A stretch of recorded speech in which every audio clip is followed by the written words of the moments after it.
Hello there, Year 10. A warm welcome along to Term 3, Lesson 7, where we today are going to continue with our work looking at costume, but this time we're going to flip it and we're going to look at costume in a Blood Brothers context. So, what I would like you to do is, in today's lesson, we are going to identify appropriate references for a costume style question, very similar to like you did last lesson, so it should be nice and easy, a very, very quick task, because you'll be able to remember it all, be fresh in your memories. We're then going to review an exemplar question against examination success criteria. So I'm going to show you an example of a costume style question, which you are then going to annotate and self-assess, or not self-assess, but assess against the success criteria. And then finally, you are going to design and apply appropriate annotations to a costume from Blood Brothers by Woody Russell. So, the resources that you are going to need for today's lesson are as follows. You're going to need your drama book or note paper and a pen. You're going to need the exemplar answer sent with today's resources. So, in those resources, there is an example answer. It's very, very clear for you to see because it says the word example answer next to it. So, do take that out because I'm going to ask you to do some work with that in a few moments' time. And then you're also going to need a copy of Blood Brothers by Woody Russell for later in today's lesson. So, pause the video now, make sure that those resources are ready in front of you.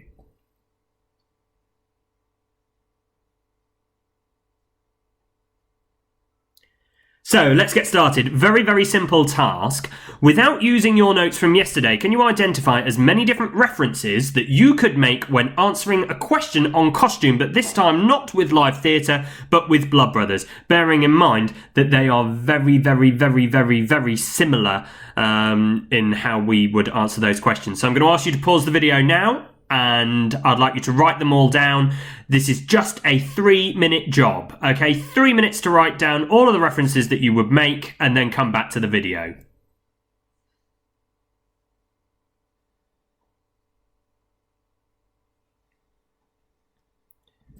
Lovely stuff. So let's take a look. So I'm really, really quickly going to go through this because I'm aware that we went through it in our last lesson. So, colour of the costume. So again, we wouldn't have a nice bright character wearing a black t-shirt. Colour has meaning. How the costume reflects the characteristics of the character. So it always will reflect their personality, the circumstances that they live in. How the costume reflects the context of the production. So Blood Brothers, context is very important. We're going to look at the 1960s period today. So your costume needs to reflect that 60s era, and you need to think about how your costume does that. If the question asks you to talk about something, make sure that you reference it.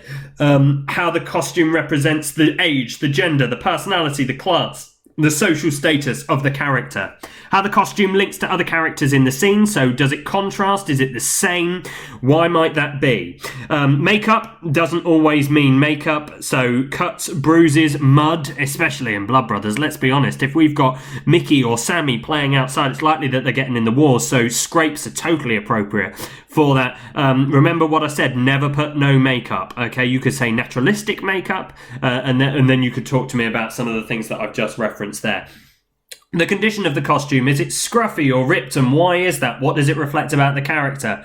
How the costume, hair and makeup comes across to the audience, so what it reflects. Again, how the costume reflects the circumstances of the scene, so if they're set in a field, if it's in a wood, if it's in a park, how is your costume shown that, or how does it demonstrate that? So you might have mud on your trousers if you are in a wood, just as an example. The texture of the costume, so the fabric, the material, etc. And then you can talk about specific garments. So if they're wearing a necklace or an accessory, why they're wearing it, and again, a garment, you might want to go into a specific detail about a t-shirt, if it's branded, why it's branded, if it's not, why it's not, and so on and so forth. So very, very quickly, in a different colour, add the things that you did not get. Pause the video now and come back when you've done so.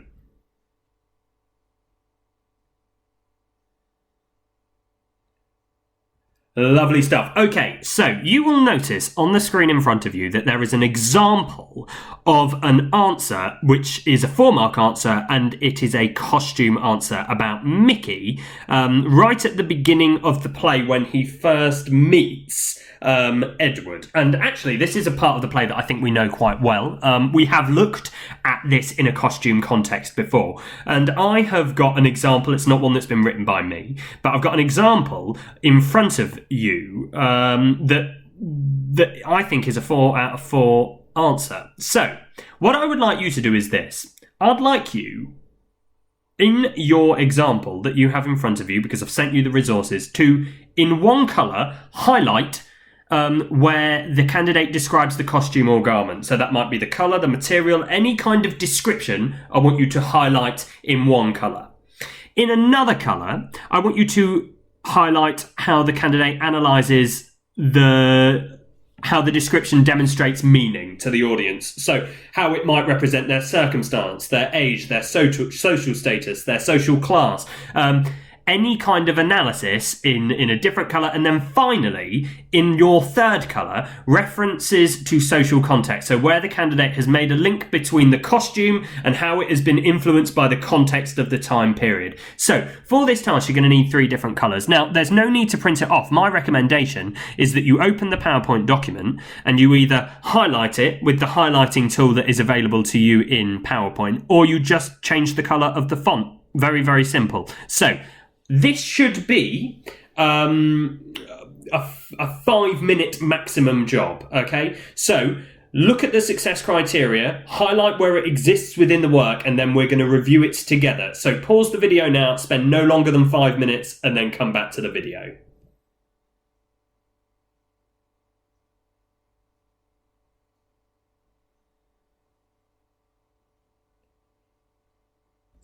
Excellent. So you will notice that in front of you, I have highlighted my example. So let's go through it together and I will talk through with you where the descriptions are, where the analysis is, and where social context has been referenced. So if I was designing a costume for Mickey in this extract, I would make all of the elements. Worn and distressed are adjectives. They are describing words. So descriptions have been hit. I've put that in my yellow colour, as this would suggest Mickey's poor background. And again, what I'm doing is I'm saying this is my description and this is what it represents. So I put that in my green. I'm analysing how that meaning is represented to an audience. So specifically, I would have him wearing and here we are again, description, a dull grey shirt that would once have been white. It would be frayed around the collar and cuff, so really nice descriptive detail about what the costume would look like. Remember, we can't just say, I would have him wear a t-shirt, and describe it to me, okay? Then we're talking about the analysis in green.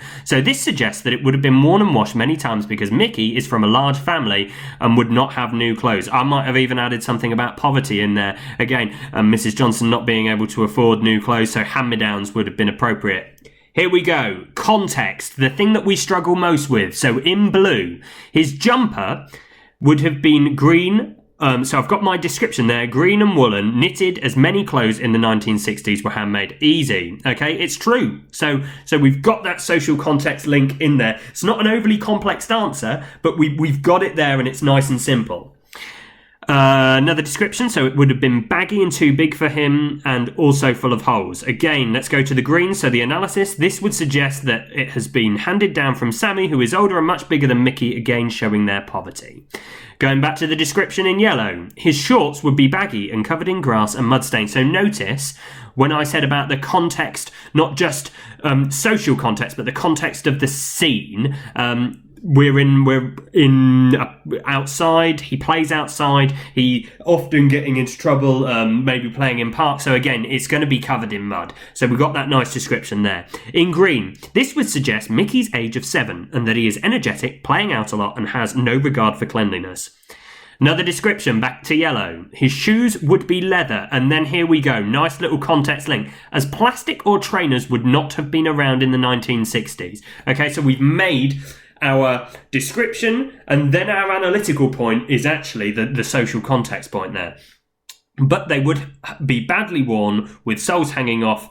So I've got my description there again, and then back to the green. So the analysis suggesting several years of wear that would have been handed down. So back to the description for one final time. Mickey's hair would be ruffled. So again, I can talk about hair and makeup here in my costume answer. So I've got hair ruffled and messy. And again, back to the analysis in green to suggest that a 7-year-old doesn't care much about his appearance. So notice that within that answer, all of it, with the exception of about 10 words, is highlighted. So everything within that answer should either be describing, analysing, or referencing social context.